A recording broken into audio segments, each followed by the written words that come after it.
Hello students. आज हम पढ़ेंगे चैप्टर 11 अपना अपना जीवन। प्रत्येक प्राणी जो इस दुनिया में जन्म लेता है वह अपनी अपनी तरह से जीवन जीता है। आज़ादी यानी स्वतंत्रता तो सभी को अच्छी लगती है, किंतु आज़ादी का आनंद या लाभ उठाने के लिए कुछ कीमत भी चुकानी पड़ती है। वह कीमत चाहे मेहनत के रूप में हो या सहनशीलता के रूप में हो।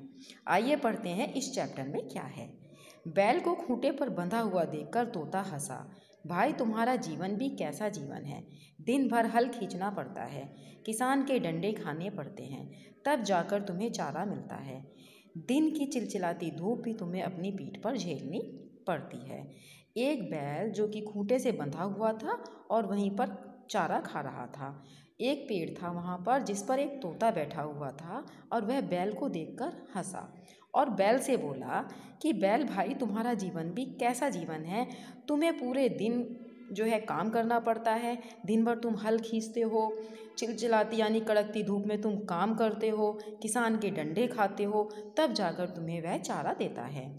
बैल चारा खाते खाते रुका और बोला, तुम्हारी तरह दिन भर 4 दानों के लिए मीलों मील मारामारी तो नहीं करनी पड़ती। घर लौटने पर इतना तो तय है कि पेट भरने के लिए पूरा चारा मिल जाता है। फिर जो चारा खिलाएगा वह काम तो लेगा ही।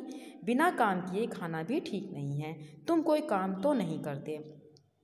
तब बैल को तोते की यह बात बुरी लगी और वह चारा खाते खाते रुक गया और बोला कि तुम्हारी तरह मुझे कम से कम मेरा ऐसा तो है कि मैं काम करूँगा और काम करने के बाद जब घर लौटूंगा तो मुझे पेट भर के भोजन मिल जाएगा। लेकिन तुम्हें तो अपने खाने के लिए, अपने भोजन के लिए दिन भर मारामारी करनी पड़ती है, मीलों मील उड़ना पड़ता है, तब जाकर तुम्हें खाने को मिलता है। और फिर जो चारा खिलाएगा, जो हमें खाना खिलाएगा, तो हमें उसका काम भी तो करना पड़ेगा। तुम्हारी तरह तो कोई काम ऐसा तो है नहीं कि तुम जैसे कोई काम नहीं करते हो। हमें तो काम करना पड़ेगा, तभी तो हमें चारा मिलेगा।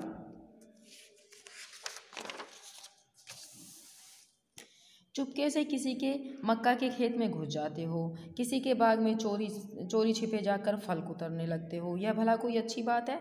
तुम्हारे पास तो कोई काम नहीं है, तुम चुपके से जाते हो, किसी के खेतों में घुस जाते हो और वहाँ पर चोरी छिपे उनके फल या उनके दानों को खाने लगते हो। यह कोई अच्छी बात थोड़ा ही ना है। तोते ने आंखें मटका कर कहा, इस तरह खाने का अपना ही आनंद है। तरह तरह के बढ़िया फल खाने को मिल जाते हैं। अच्छे फल ढूंढने के लिए भी तो मेहनत करनी पड़ती है। आज़ादी का मज़ा ही कुछ अलग होता है। तुम अपनी मर्जी से ना कहीं जा सकते हो, ना खा सकते हो। तुम्हारे मालिक जो चने की बढ़िया दाल खाते हैं, हम उनके आंगन में जाकर कुछ दाने उसमें से भी खा लेते हैं।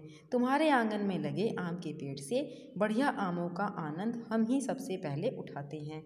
तुम्हारे मालिक से भी पहले तुमने आम कभी चखे भी नहीं होंगे। तोते ने जब बैल की बात सुनी तो उसने आंखें मटकाकर कहा कि आज़ादी का आनंद तो अलग ही होता है। ठीक है, हमें अच्छे फल खाने के लिए, अच्छे फल ढूंढने के लिए मेहनत भी तो करनी पड़ती है, लेकिन आज़ादी का जो मज़ा होता है वो एक अलग ही मज़ा होता है। तुम अपनी मर्जी से जहाँ चाहो वहाँ जा सकते हो, जो चाहो वह खा सकते हो। तुम्हारे मालिक जो चने की बढ़िया दाल खाते हैं, हम तो उनके आंगन में जाकर उस दाल के दाने भी खा लेते हैं। और तुम्हारे आंगन में जो आम का पेड़ लगा है उसका भी हम स्वाद चख लेते हैं। तुम्हारे मालिक से पहले ही उसका स्वाद चख लेते हैं। क्या तुमने भी उनका स्वाद कभी चखा है? बैल कहाँ चुप रहने वाला था। वह अपने थूथन को हिलाकर बोला, ठंड और बारिश में मैं अलग कोठरी में रहता हूँ। तुम्हें तो ठंड और बारिश ओलों की मार झेलनी पड़ती है। तब जो है तोते की बात सुनकर बैल भी चुप नहीं रहा। उसने कहा कि तुम तो जो है ठंड और बारिश में जो है इधर उधर घूमते रहते हो, लेकिन ठंड और बारिश से बचने के लिए मुझे अलग कोठरी में रखा जाता है। और तुम लोग तो जो है ऐसे ही घूमते रहते हो, तुम्हें बारिश और ओलों की मार भी झेलनी पड़ती है। लेकिन यह बात सुनकर तोता बोला, अरे भाई, हम भी किसी मकान के कोने में जाकर दुबक जाते हैं। दिक्कत तो सभी के साथ है। हमें शिकारी मार गिराते हैं, चिड़ी मार पकड़कर पिंजरे में बंद कर देते हैं, बाज भी झपट्टा मारकर हमें मार देता है। आज़ादी मिली है तो उसकी कुछ कीमत तो चुकानी ही पड़ेगी। आनंदी और आज़ादी कोई मुफ्त में थोड़े ही मिलती है। तोते ने अपनी बात को महत्व देते हुए कहा, खुली हवा में सांस लेने का आनंद ही कुछ और होता है। तब तोते ने यह कहा कि ठीक है, अरे भाई, हम किसी मकान के कोने के नीचे दिबक जाते हैं, दिक्कत तो सभी के साथ होती है, हमें भी शिकारी मार गिराते हैं, चिड़ी मार पकड़ लेते हैं, बाज भी झपट्टा मार देता है हमारे ऊपर। तो आज़ादी मिली है तो उसकी कीमत तो हमें चुकानी ही पड़ेगी। आनंद और आज़ादी कोई मुफ्त में तो नहीं मिलती है। तोते ने अपनी बात को बहुत महत्व दिया और कहा कि लेकिन खुली हवा में सांस लेने का जो आनंद होता है वो कुछ और ही होता है, उसका जो आनंद है वो अलग ही होता है। तो बैल ने सिर हिलाकर कहा, तुम सही कहते हो। बैल को उसकी बात सही लगी, उसने कहा सही कहते हो, परंतु मेरा जीवन मेरे लिए नहीं है। मैं जिस फसल को उगाने में मदद करता हूँ उससे पूरे परिवार का पालन पोषण होता है। मेरा मालिक मुझे चारा खिलाने के बाद ही खाना खाता है। मेरा जीवन तुम्हारी तरह आज़ाद भले ही ना हो, परंतु एकदम निरर्थक भी नहीं है। तब बैल ने जब सिर हिलाकर कहा कि तुमने सही बात कही है कि आज़ादी जो है वो एक खुली हवा में सांस लेने का आनंद कुछ अलग ही होता है, यह बात तुम्हारी बिल्कुल सही है। लेकिन जो मेरा जीवन है वो खाली मेरे लिए नहीं है, मैं खाली अपने लिए ही नहीं जीता हूँ। मैं किसान के साथ उसके फसल उगाने में मदद करता हूँ, यानी उसकी सहायता करता हूँ, जिससे पूरे परिवार का जो है पालन पोषण होता है। मेरा मालिक जो है वह पहले मुझे खिलाता है, उसके बाद ही खुद खाता है। मेरा जीवन तुम्हारी तरह आज़ाद यानी स्वतंत्र भले ही ना हो, लेकिन एकदम निरर्थक नहीं है, यानी बेकार नहीं है। तोते को बैल की बात सही लगी। वह बोला, हम दोनों ही अपनी अपनी जगह सही हैं। कुदरत ने हमारा जीवन जैसा बनाया है, हमें वैसा ही जीवन जीना है। अच्छा, चलता हूँ, कहकर तोता फुर से उड़ गया। बैल बहुत देर तक सिर उठाए आकाश की तरफ देखता रहा।